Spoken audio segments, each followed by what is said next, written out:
본 방송에서 제공하는 투자 정보는 투자 판단에 대한 조언입니다.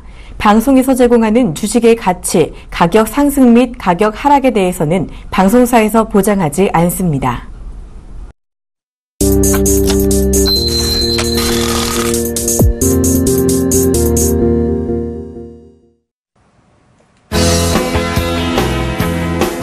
네, 여러분 안녕하십니까? 대박플러스 시즌3 금요일을 책임지고 있는 김경남 멘토입니다. 자, 지금 국제 유가가 큰 폭으로 하락을 하고 있는데요.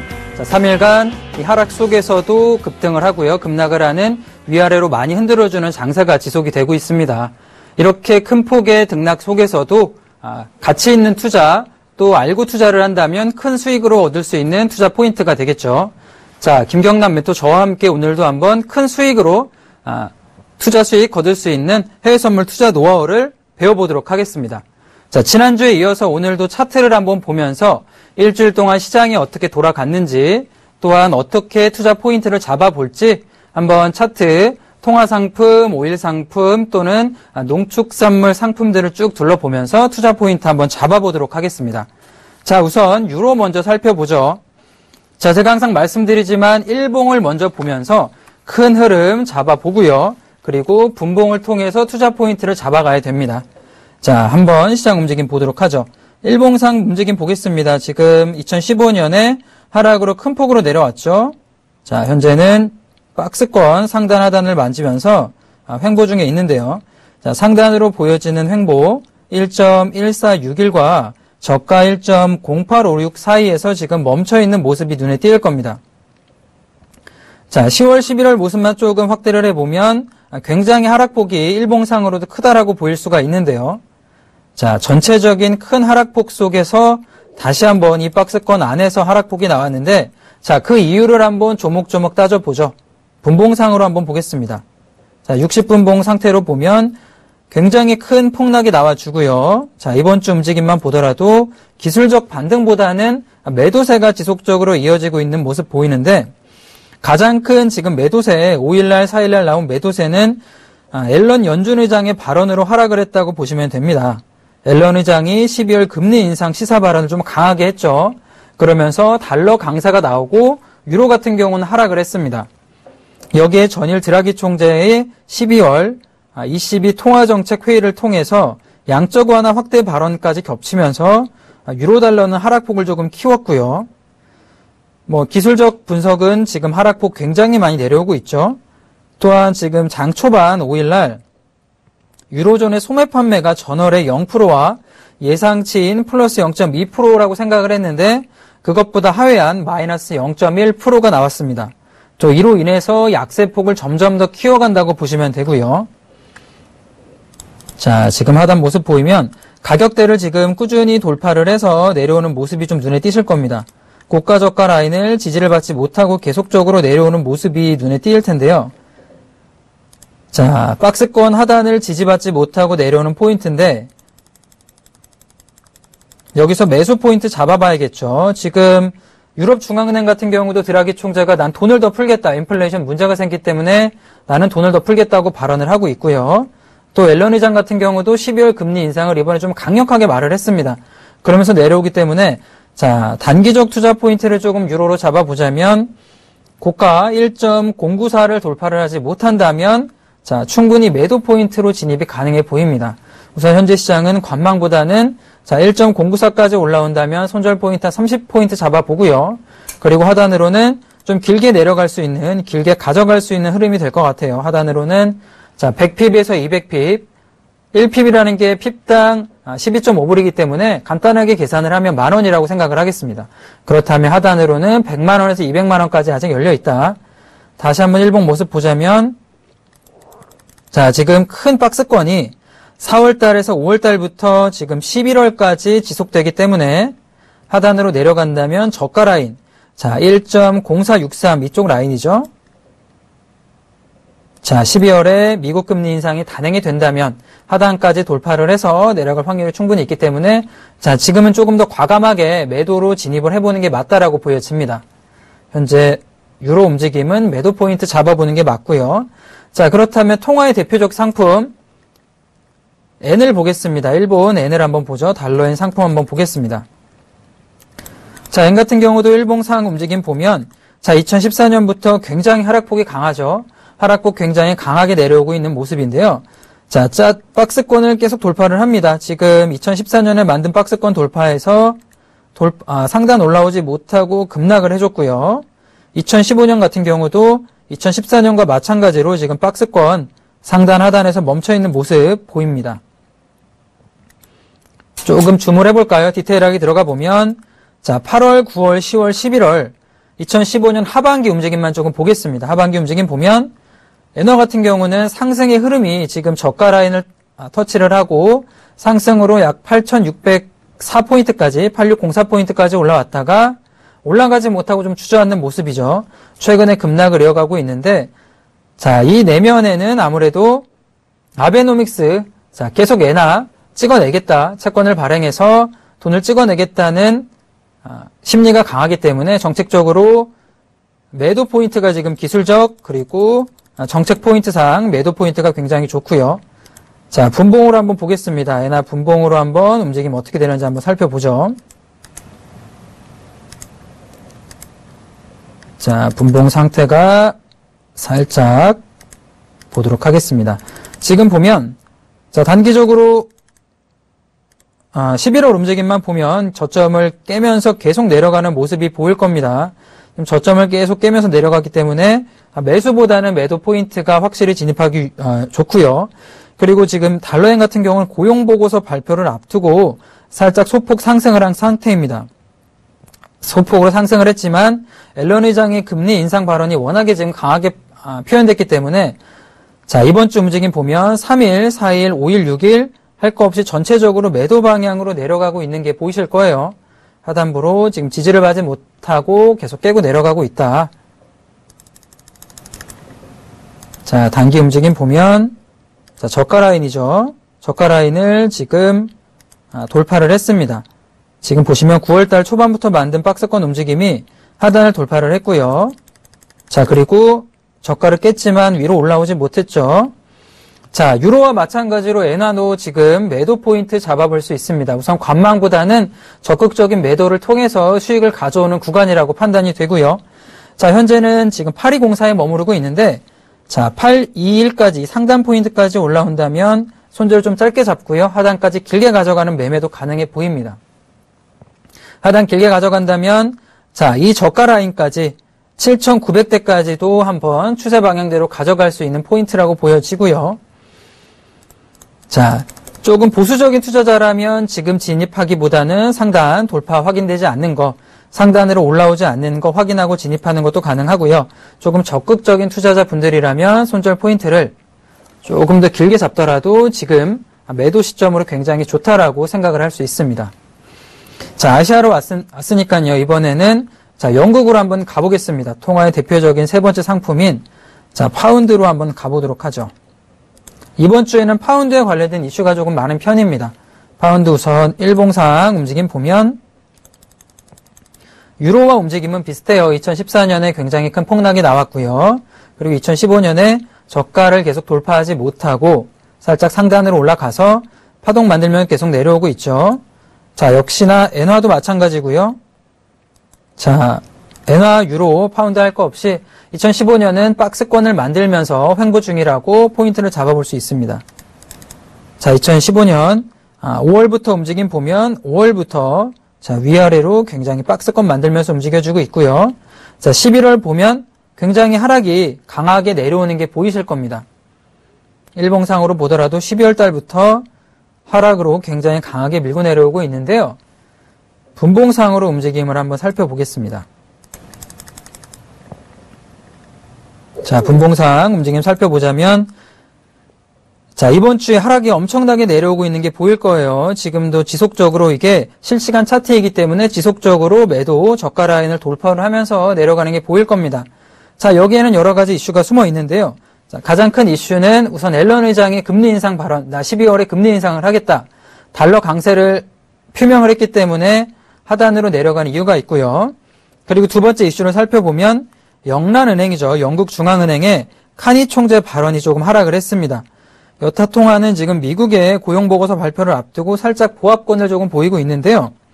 파운드 달러는 이날 있었던 중앙은행, 영국 중앙은행 통화정책회의 이후에 카니 총재가 인플레이션 보고서에 대한 내용과 통화정책에 대한 기자회견을 했는데요.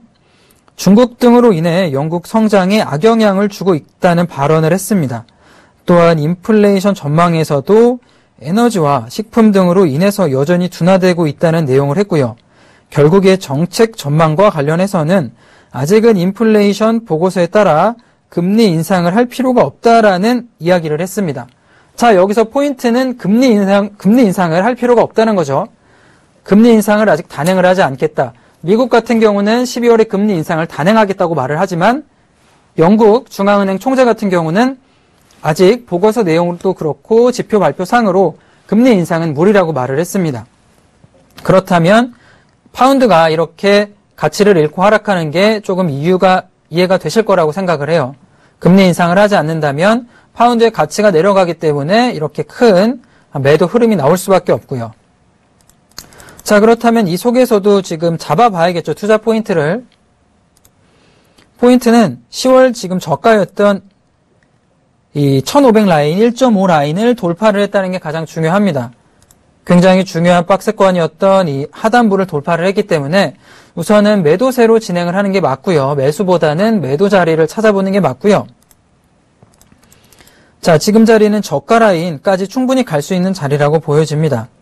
하지만 단기적으로는 너무나 지금 최근에 이번 한 일주일 동안 매도세로 너무 많이 내려왔기 때문에 굳이 무리해서 지금 이 자리에서 진입하는 건 좋은 전략이라고 보이지는 않고요.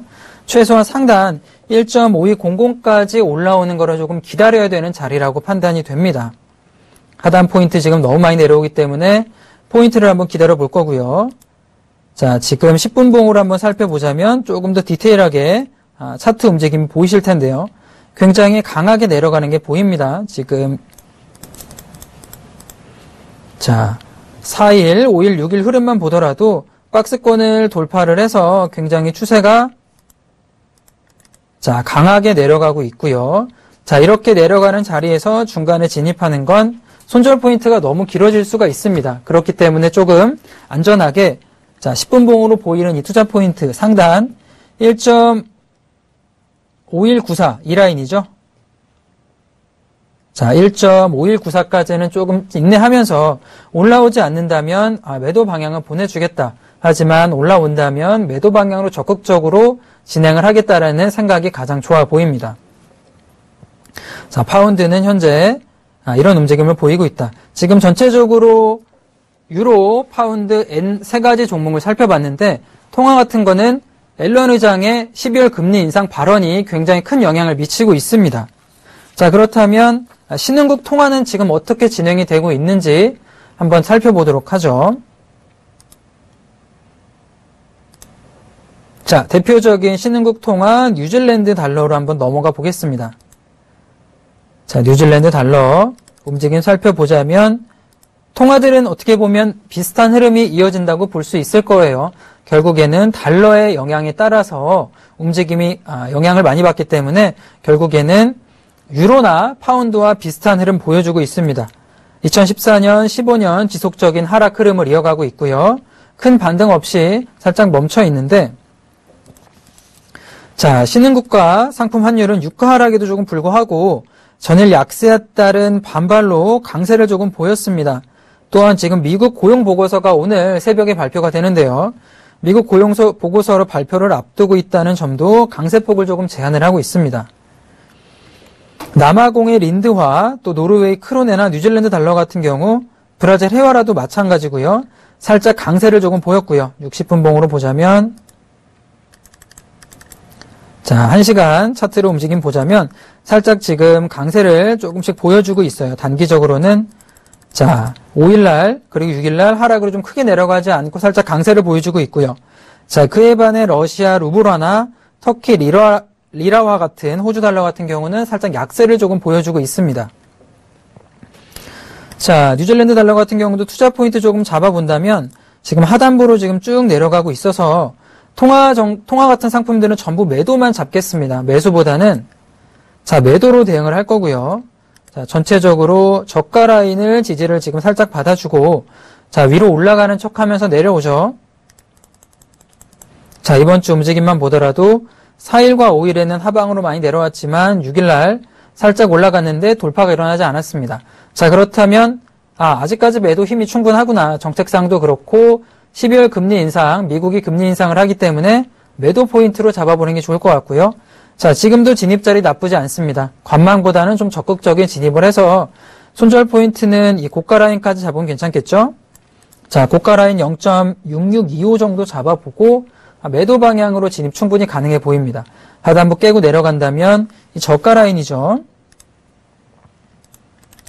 자, 0.6554가 돌파가 된다면 손절 포인트 없이 본가로 변경을 해서 100만 원이든 200만 원이든 추세 방향대로 가져갈 수 있는 투자 포인트 충분히 잡아볼 수 있겠고요. 자, 신흥국 통화까지 한번 알아봤는데 이제는 통화 상품 말고 에너지 섹션으로 넘어가겠습니다. 에너지의 대표적인 상품. 자, 오일의 움직임 한번 살펴보도록 하죠. 자, 오일. 지난주에도 한번 제가 일본 큰 흐름 한번 말씀을 드렸는데 다시 한번 복습하는 차원에서 보겠습니다. 자, 일본 움직임 크게 볼게요. 2007년에는 굉장히 많이 올라갔죠. 140불대까지 올라갔다가 금융위기, 서프라임 모기지 사태로 인한 금융위기 사태로 2007년, 8년 하락으로 굉장히 내려간 모습이 보이실 겁니다. 하락으로 굉장히 많이 내려가서 30불대까지 내려왔고요. 자, 그러면 30불대까지 내려왔는데 결국에는 미국 중앙은행의 굉장히 지속적인 정책을 노력을 통해서 큰 위기는 오지 않고 극복을 했습니다. 30불대에서 100불대까지 올라갔고요. 자, 2009년 10월에는 오펙 같은 경우도 하루 300만 배럴 정도를 감산을 하면서 가격을 인위적으로 부양을 조금 했습니다. 가격을 인위적으로 부양을 해서 자, 이때 2011년부터 13년까지 황금기라고 하죠. 꾸준히 우상향을 만들면서 올라갔고요. 고가 라인은 자, 110불대에서 가격을 조절을 했습니다. 오펙 같은 경우는 지난번처럼 140불대까지 올라가지 않도록 적당히 산유량을 맞추면서 가격 조정을 해서 2014년까지 조금 유지를 했고요. 자, 문제는 2014년이죠. 2014년에 오일의 패러다임이 조금 변화를 했습니다. 오일이 지금 하락으로 굉장히 많이 내려왔는데요. 2014년에 하락을 해서 굉장히 많이 내려왔죠. 2014년에 100불대에서 이 지지라인이 붕괴가 됐고요. 지지라인 붕괴가 됐고 또한 저점 라인도 붕괴가 됐죠. 저점 라인 지금 91불대였는데 91불대가 붕괴가 되면서 하락으로 내려왔습니다. 2014년, 15년 움직임만 보면 지금 100불대에서 30불대까지 내려왔으니까 굉장히 의아해할 수가 있는데요. 왜 이렇게 내려왔냐? 가장 큰 이유는 쉐일 오일입니다. 신기술이 등장을 한 거죠. 예전에는 오일, 땅만 파면 나오는 중동 국가에서만 독점적으로 생산을 한다는 오일이었는데 기술이 발전을 하면서 자, 모래 속에서도 흙 속에서도 오일을 추출을 할 수가 있습니다. 깊게 땅을 파지 않고 물을 뿌리고 흡착하는 방식으로 인해서 쉐일 오일이 등장을 하면서 하락으로 내려갔고요. 가격 경쟁을 하는 거죠.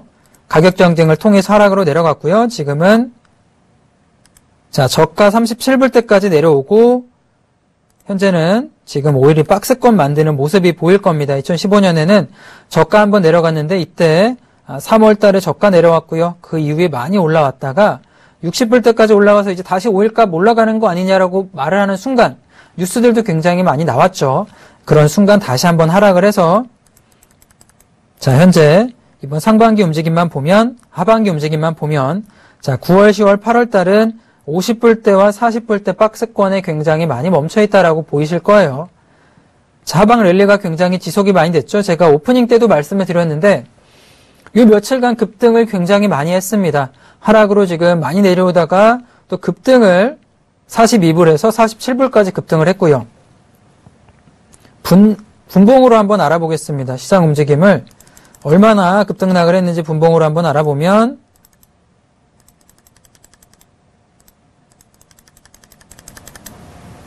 자, 지금 움직임 보이실 거예요. 10월 말이죠. 10월 28일 날 지금 저가 42불을 찍어줬는데 급등을 했습니다. 주간 원유 재고가 발표되면서 상승으로 급격히 올라가면서 뉴스가 또 여러 가지 나왔어요. 이제 악재는 끝난 거 아니냐, 상승으로 올라가는 시발점이 된 게 아니냐라고 말을 했는데 상단을 돌파를 하지 못했습니다. 돌파를 하지 못하고 지금 하단 기술적 분석으로 보면 쌍봉을 만들고 하락으로 좀 강하게 다시 내려오고 있는 모습이고요. 지금 모습은 48불과 42불 박스권 만들고 있는데, 자, 길게 보자면 결국에, 자, 저가 라인을 돌파를 하지 못했죠. 하단부로 내려오는 게, 자, 저가 43불 트랩으로 보여집니다. 하단으로 돌파를 하지 못하고, 박스권 힘이 워낙에 강하기 때문에 지금 3번 정도 걸리는 자리에서 오일은 상단으로 올라가지를 못했습니다. 그리고 하단 내려가고 있는데요. 이렇게 하락으로 내려갈 수 없는 이유를 지금 조금 설명을 드려볼게요. 자, 유가는 결국에 미국과 러시아 공급 증가로 하락을 했다라고 볼 수가 있습니다. 수요일날 발표됐던 원유 재고가 지속적으로 증가하면서 시장은 공급 우려감을 조금 강화시키고 있고요. 자, 물론 유지 보수 기간이 끝나감에 따라서 원유 공장 가동률이 증가를 하고 향후 재고 증가폭이 감소할 가능성이 높지만 여전히 공급 우려감이 확대하고 있다는 점이 부담이 됐고요. 자, 포인트는 여기입니다. 러시아 하루 산유량이 1078만 배럴로 집계가 되면서 구소련 이후 최대치를 기록하고 있고요. 자, 미국도 마찬가지입니다. 주간 산유량이 4월 이후에 최대치인 하루 910만에서 920만 배럴로 보인다는 점도 부담이 굉장히 됐습니다. 또한 여기에 최근 천연가스가 굉장히 많이 하락을 하고 있는데요. 천연가스 하락의 주요 원인이 겨울철 기온이 예년에 비해 온화할 것이라는 소식이 전해지면서 난방유 소비 증가가 제한될 것이라는 분석도 유가 상승에 걸림돌이 됐습니다. 자, 다시 한번 포인트를 집어보자면 러시아와 미국이 생산량이 엄청나게 늘었어요. 러시아 같은 경우는 중동 지역만 오일이 많이 난다고 생각을 하지만 러시아 같은 경우도 세계 3위의 오일 강국 중에 하나입니다. 오일을 많이 수출을 하죠. 동유럽이라든지. 네. 그렇기 때문에 지금 미국과 러시아가 공급이 증가를 하고요. 그리고 이번 겨울 그렇게 춥지 않다고 합니다.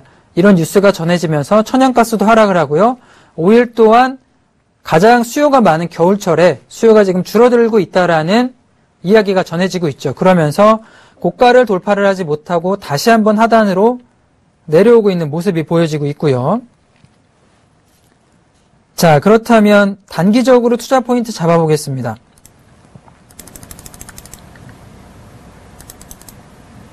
자, 10분 봉으로 한번 볼게요. 시장 움직임 10분 봉으로 한번 보겠습니다. 자, 저가 라인을 지금 계속해서 상단 돌파를 하지 못하고 내려왔고요. 지금 보이시죠? 박스권을 만들다가 가격 돌파를 하지 못하고 내려왔고요. 지금 5일날 굉장히 원유 재고 발표가 나오면서 하락으로 내려왔는데, 자, 어제였죠. 어제 같은 경우도 박스권 상단 하단에서 자, 위아래로 많이 박스권이 만들어졌습니다. 고가 46.64랑 18인데 지금 0.5불밖에 되지 않지만 이 움직임이 한 50핍 정도 돼요. 50핍이라면 1핍당 10불이기 때문에 한 50만 원 정도 됩니다. 50만 원의 박스권에 멈춰 있다가 결국 이 하락을 돌파를 해서 내려왔고요. 실시간 투자 포인트를 잡아보도록 하죠. 자, 지금 강하게 뚫고 내려왔지만 상단으로 올리고 있지는 못하는 모습입니다. 지금 하단을 계속 내려가는 모습이죠. 46.18에 또 멈춰있는 모습이 보일 거예요. 눈에 보이실 거고. 자, 그렇다면 자, 여기서 어디서 투자를 해야 되느냐. 자, 매도 포인트를 잡아봐야 됩니다. 45.58이 붕괴가 되지 않는다면 하단으로 충분히 내려갈 수가 있고요. 자, 58 라인 정도에서 돌파가 되지 않는다면 자, 매도 진입 가능해 보입니다. 손절은 80 정도 잡으면 되겠죠. 손절 80 정도 잡고요. 손절 한 20핍에서 30핍 정도, 20에서 30만 원 정도 매도 포인트를 잡고요.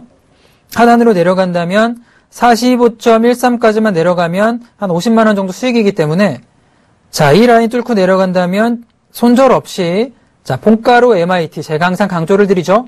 본가 MIT 굉장히 중요합니다. 손절 없이, 손해보는 거 없이 이기는 싸움으로 진행을 해야 됩니다. 하단부로 깨고 내려갈 때 본가로 손실폭 없이 변경을 해서 내려간다면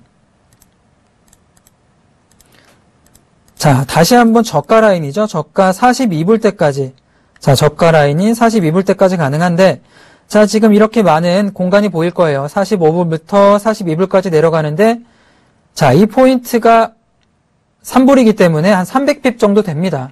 그렇다면 300핍이라면 계약당 300만원 정도가 될 거고요. 손절은 30핍, 30만원 정도 잡아보고요. 자, 이 하락 포인트 45.13 라인이 붕괴된다면 하방으로 300만원 정도까지 수익 가져가는 손익비 1대 10 정도로 나쁘지 않은 투자 포인트가 될 거라고 보여집니다. 그렇다면 관건은 자, 지금 이 박스권 위아래 많이 흔들어주고 있는 박스권 45.58 라인이 돌파되지 않는 걸 눈으로 확인하는 겁니다. 굳이 지금 리스크를 안고 중간에 진입할 필요는 없어요. 확인을 하시고 대응을 하셔야 됩니다. 올라가지 않는다면, 돌파되지 않는다면 이 라인에서 매도를 잡아보는 게 가장 좋은 투자 포인트가 될 거고요. 그리고 이 45.13까지는 여유를 가지고 보시는 거죠. 하단 돌파될 때 손절 포인트 없이 본가로 변경해서 가져가는 투자 포인트라면 오일도 지금 시간 7시 25분인데요. 굉장히 좋은 투자 포인트가 될 수 있습니다. 자, 지금 유가 에너지 부분까지 알아봤는데요. 이번에는 금속으로 넘어가겠습니다. 금속의 대표 상품 골드죠. 자, 골드로 한번 알아보죠. 자, 지금 에너지 상품 위로 치고 올라가는데요. 보세요, 한번. 세게 치고 올라갈지 눈으로 한번 차트 보시면서 집에서 시청하시는 분들은 실시간으로 차트 보시면서 한번 방송 시청하시는 것도 굉장히 좋을 것 같고요. 제가 방송 끝나기 전에 시간 여유가 된다면 한번 더 확인을 해보겠습니다. 자, 골드 움직임 한번 확인을 하죠. 자, 골드 같은 경우도 마찬가지입니다. 하단으로 2014년, 15년 폭포수처럼 하방으로 내려가고 있고요.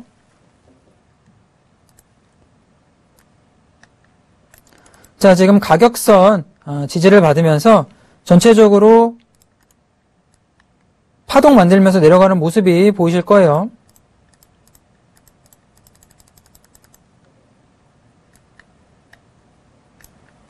자, 이런 하방 추세선에 2014년과 15년은 하락 추세 이 사이에서 위아래로 조금 규칙적인 움직임을 보이면서 내려가고 있습니다. 결국에는 중국이 수요처가 많이 감소를 했죠. 중국 같은 경우가 상반기에는 주가가 많이 또 하락을 하고요. 위아래 많이 움직여주면서 수요처가 많이 하락을 했기 때문에 결국엔 골드 같은 경우도 지금 하락을 하고 있는데, 자, 단기적으로 움직임 조금 보면 8월, 9월, 10월 달은 위아래 많이 움직여줬습니다. 10월 달에 상승이 또 굉장히 급하게 올라갔고요. 하지만 요 며칠 10월 15일부터 하락이 또 많이 내려갔습니다. 상승폭을 다 반납을 하면서 하락으로 많이 내려갔는데요. 자, 이렇게 견고하게 올라가던 추세선에 훼손이 왔습니다. 추세선에 훼손이 왔으면서 기술적 분석으로 봐도 지금 매도 힘이 굉장히 강하다고 분석이 되고요. 자, 분봉으로 한번 현재 시장 한번 보죠. 살펴보죠. 자, 10월 달부터 지금 하락폭 굉장히 거칠게 내려오고 있습니다. 저가를 계속적으로 깨 내려가면서 자, 매일매일 깨고 내려가는 게 보이실 거예요. 29일, 자, 30일 날 또 깨고 내려가죠. 29일 날도 저가 깨고 내려가고요. 30일 날 마찬가지로 저가 자, 깨고 내려갑니다. 30일 날. 31일, 32일 날 31일 또 11월 2일 날도 저가 포인트를 잡았다가 상단으로 올라가지 못하고 저가를 또 깨고 있고요. 그리고 3일, 4일 날은 좀 급한 하락이 나왔습니다.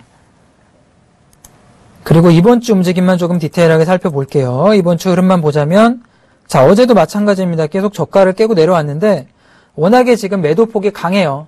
지금 골드 같은 경우는 무조건 매도로만 대응을 하는 타이밍입니다. 자, 많이 내려왔기 때문에 이제는 기술적 반등이 있지 않을까, 매수를 잡아볼 수 있지 않을까라고 생각하시는 분들이 계실 거예요. 투자자분들은. 자, 그렇게 생각할 때 더 매도 잡아야 됩니다. 항상 말씀드리지만 해외 선물은 시세를 끌고 가는 메이저 세력이 존재를 해요. 골드 같은 경우는 헤지펀드가 될 수도 있겠고요. 통화 상품들은 중앙은행이 될 수도 있습니다. 자, 이렇게 급하게 하락으로 내려오는 움직임이 나온다면 지금 시점은 위로 올라온다면 매도로 진입을 하는 게 좋고요. 골드 같은 경우는 역시 달러와 영향이 굉장히 강합니다. 유로와 마찬가지로 통화 상품과 마찬가지로 달러의 영향을 많이 받고 있고요. 자, 앨런 앨런 의장이 금리 인상을 굉장히 시사했기 때문에 이렇게 하락으로 내려간다고 보시면 간단히 말하면 된다고 생각을 해요. 자, 하단 포인트 지금 보면 자, 금일도 지금 박스권 만들고 있죠. 저가랑 고가 라인에 박스권을 만들고 있는데 고가 1.3이랑 저가 2.1, 한 100핍 정도 됩니다. 지금 위아래 진폭이 얼마 되지 않는 것처럼 보이지만 자, 크게 본다면 100만 원 정도, 한 계약당 100만 원 정도로 위아래로 크게 움직여주고 있고요. 자, 귀금속 가격 같은 경우는 조금 디테일한 뉴스로 들어가면 고용보고서를 발표 앞두고 지금 소폭 하락을 하고 있는 모습이에요. 스탠리 피셔 연준 부의장이나 로카트 여는 총재 발언이 있었는데요. 이들은 물가가 연준이 목표로 하는 2.0%에 다가서고 있다는 발언을 하고 있습니다. 이로 인해서 12월 금리 인상이 굉장히 가능성이 높아졌다. 앨런 의장뿐만 아니라 연방준비위원회의 여러 의장들도 다 12월 금리 인상 멀지 않았다라고 말을 하고 있고요. 그리고 페드워치라는 뉴스를 통해서도 58.1%, 12월 금리 인상 가능성이 60% 가까이 되고 있다라는 모습을 보이고 있습니다. 시장 참여자들도 60% 정도는 12월 금리 인상을 많이 예측을 하고 있는 중이죠. 그리고 금 가격 같은 경우는 여기에 SPDR 골드 트러스트 ETF죠. 금 보유량이 680톤 정도로 6주 만에 최저치를 기록하고 있다는 것도 조금 부담이 됐습니다. 자, 고용보고서 발표를 기다리고 지금 관망세를 보이고 있는데요. 자, 여기에서 지금 투자를 하시는 분들, 시청하시는 분들은 그렇다면 골드가 이렇게 매도가 좋다면 나는 어떤 시점에 진입을 해서 수익을 가져와야 되느냐라고 궁금해 하실 거예요. 자, 실제 매매라고 생각을 하겠습니다. 아까 봤던 오일이라든지 다른 상품들과 마찬가지로 실제 매매라고 판단을 한다면 상단으로 올라오는 게 훼손되지만 않는다면 매도로 진입을 하는 게 좋고요. 자, 우선은 지금 이 자리에서는 진입하기보다는 자, 어제 새벽 3시 반에 새벽 4시에 만들었던 고점 라인이죠. 1.3 라인까지 올라올 때까지는 한 박자 기다려보시는 게 좋아요. 골드 같은 경우도 결국에는 11시 반에 자, 이번 주부터 썸머타임이 끝났습니다. 미국 썸머타임이 끝났기 때문에 시간대가 1시간씩 늦춰졌고요. 11시 반에 뉴욕장이 개장이 된다면 그때 위아래로 움직여줄 때 1.3까지 올라와서 돌파가 되지 않는다면 자, 이런 예전 흐름들이 있죠. 자, 이렇게 고가 라인까지 돌파가 올라와서 돌파가 되지 않는다면 자, 지금 계속 돌파가 되지 않죠. 자, 상단 포인트로 올라가서 돌파가 되지 않는다면 기다려보았다가 1.3 돌파되지 않는 게 돌파되지 않는구나. 아직까지 골드의 메이저 세력들은 시세를 조종하는 큰 흐름을 유지하는 세력들은 매도 포인트를 가져간다고 눈에 띈다고 생각하면 손절 포인트 길게 잡을 필요 없습니다. 지금 1.3 진입 포인트를 잡았을 때 손절 포인트 5.3 정도 자, 아니면 5.3 좀 길다고 생각하다면 4.2 정도 자, 30핍입니다. 30핍. 30만 원 정도 손절 포인트 잡아보고요. 하단 내려간다면 100핍까지 열려 있죠. 손절 30핍 내려간다면 이익은 100만 원에서 청산하는 매매도 충분히 가능하고요. 나는 조금 더 욕심내서 가져가 보겠다고 하시는 분들은 자, 하단으로 자, 1102가 내려왔을 때는 익절 라인을 본가라든지 손절을 주지 말고요. 본가라든지 아니면 30만 원 수익 포인트 정도에 걸어 놓으시고요. 하단 내려간다면 일봉상으로 보면 지금 저가를 깨고 내려가기 때문에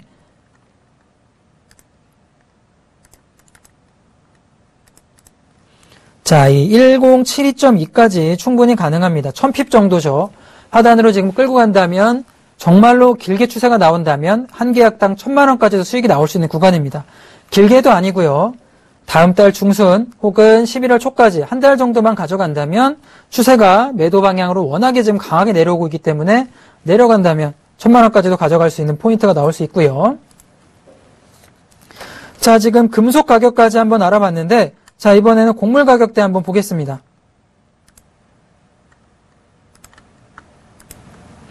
자, 지금 지난주에도 곡물 가격대 굉장히 움직임이 좋지 않다라고 말씀을 드렸는데 지금 곡물 같은 경우는 하단폭으로 많이 내려오고 있어요. 자, 수출 부진과 달러화 강세로 지금 혼조세를 보이고 있고요.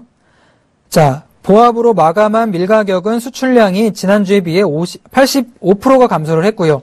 4주 평균치에 비해서도 80% 감소한 84,600톤으로 발표가 되면서 큰 폭으로 하락을 하는 모습을 조금 보이기도 했습니다. 현재는 움직임 조금 보면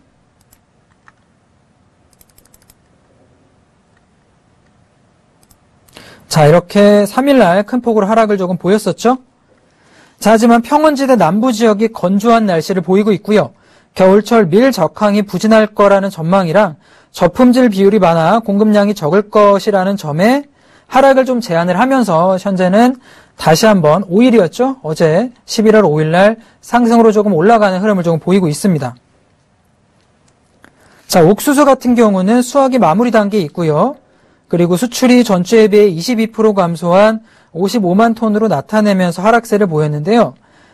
대두 같은 경우도 마찬가지고 수출량이 감소하면서 전체적으로 하락세를 이어가고 있다.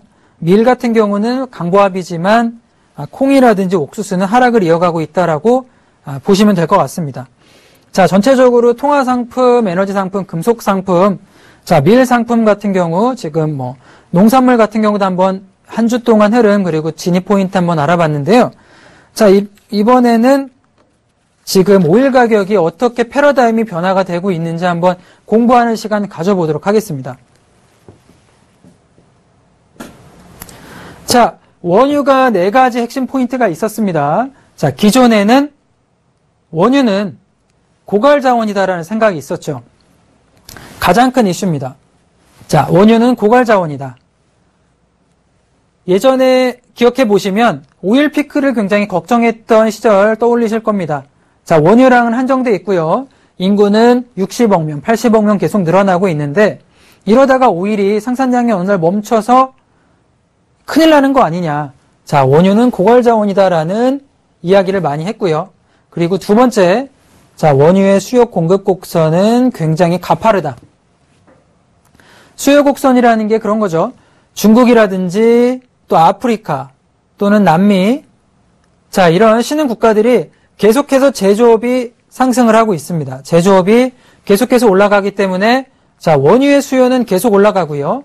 그리고 중국 같은 경우도 영원히 제조업이 지속될 거라고 생각을 했어요. 이런 이슈들로 인해서 원유 가격이 140불에서 100불대까지 지속적으로 이어왔었죠. 수요가 계속 나오고 공급은 고갈되니까 계속 가격이 상승을 했었습니다. 그리고 세 번째 핵심은 원유는 동방에서 서방으로 흐른다. 그렇죠. 동방에서 지금 중동 국가 오펙에서 중동 지역에서 생산이 돼서 서방 지역으로 수출이 됩니다. 미국이라든지 유럽으로 수출이 되고요. 거기서 생성되는 돈은 다시 서방으로 오는 아시아로 오는 중동 지역으로 오는 이런 순환 구조를 가졌었죠. 그리고 마지막으로 원유 수출 오펙이죠. 오펙이 시장을 안정화시킨다. 석유 이번에 2009년에 오일값이 140불에서 아까 말씀드린 대로 30불대까지 내려왔습니다. 이때 오펙 같은 경우는 하루 배럴당 생산량을 300만 배럴을 감소를 했어요. 인위적으로 조절을 했습니다. 300만 배럴 감소를 해서 다시 한번 원유 가격이 100불대까지 올라갈 정도로 놔뒀고요.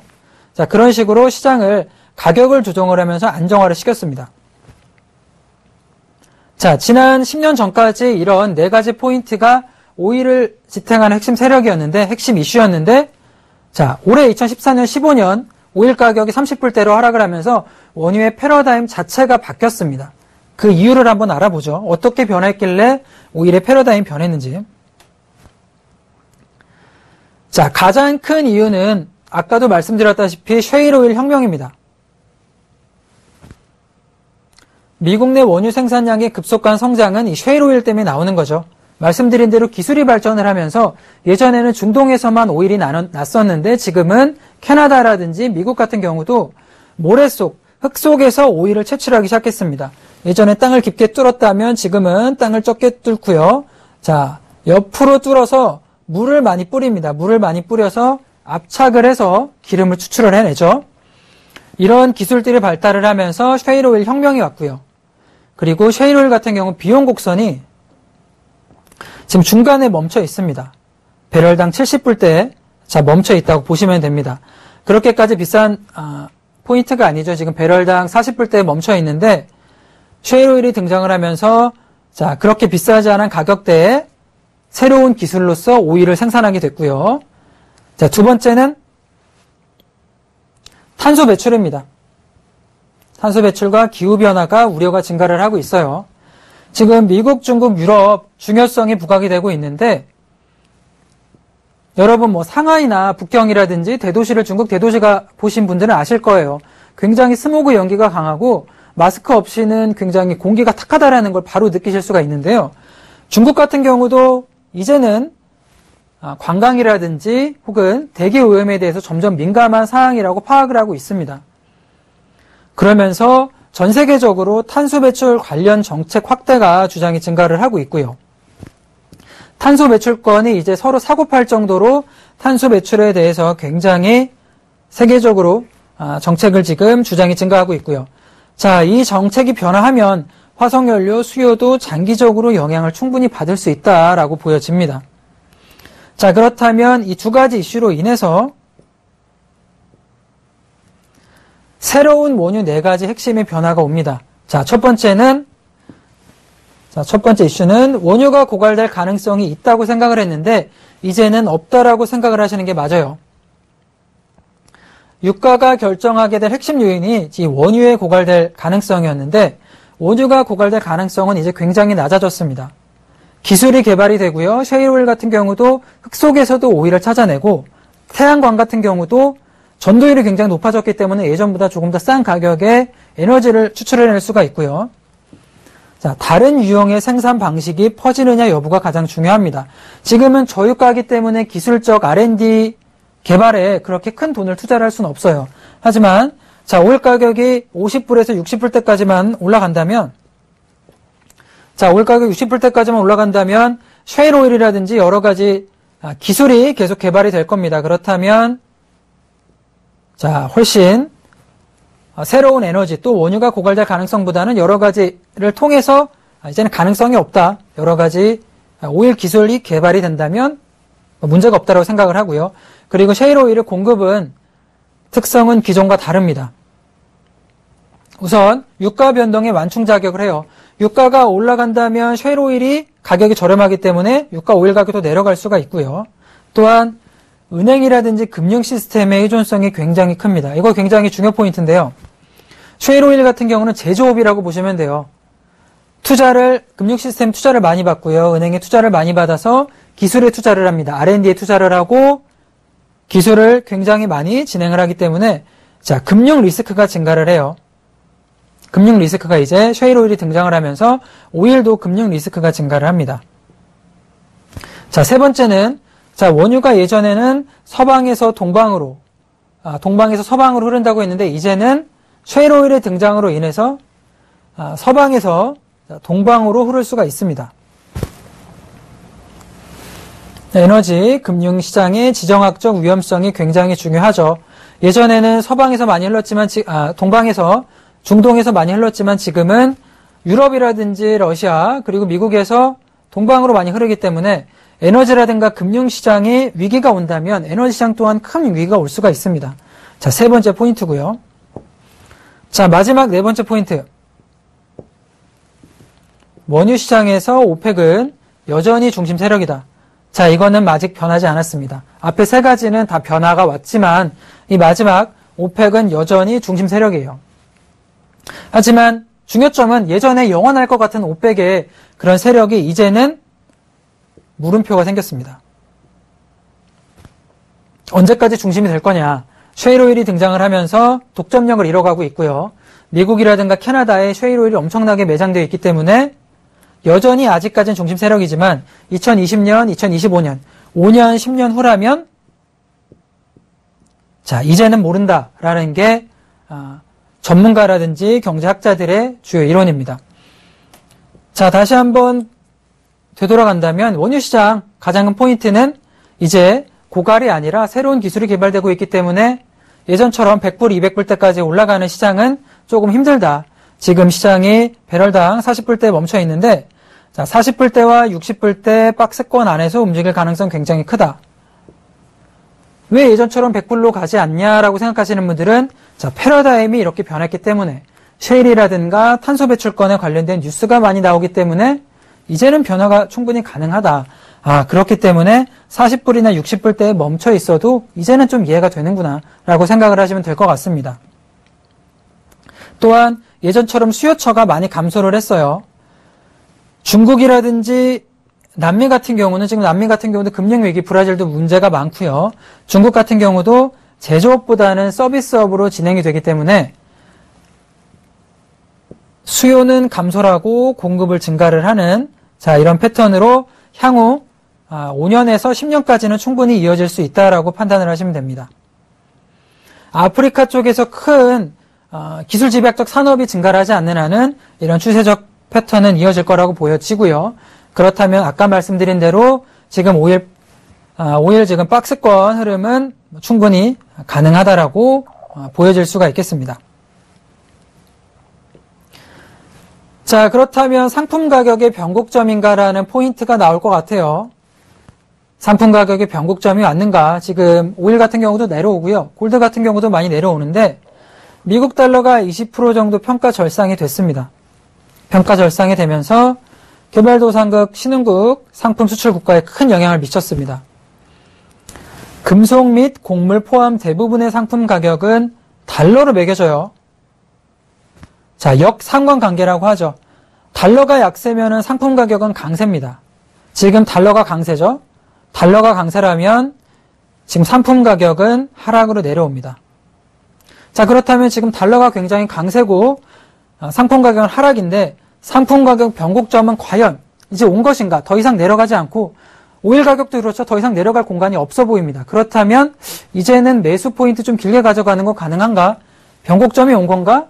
매수 가능할까? 자, 이 포인트에 대해서는 제가 다음 주 달러 강세가 통화 위기로 이어지는 포인트와 이 차트를 보면서 제가 디테일하게 설명을 드리도록 하겠습니다. 다음 주에는 여기에 대해서 설명을 드릴 거고요.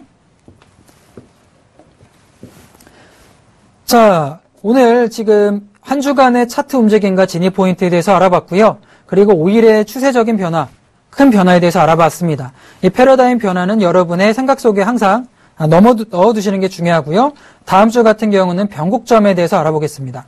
자, 오늘도 저와 함께 투자 노하우에 대해서 많이 알아보셨는데요.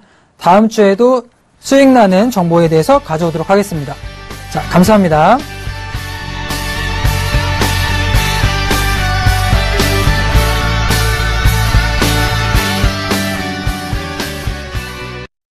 본 방송에서 제공하는 투자 정보는 투자 판단에 대한 조언입니다. 방송에서 제공하는 주식의 가치, 가격 상승 및 가격 하락에 대해서는 방송사에서 보장하지 않습니다.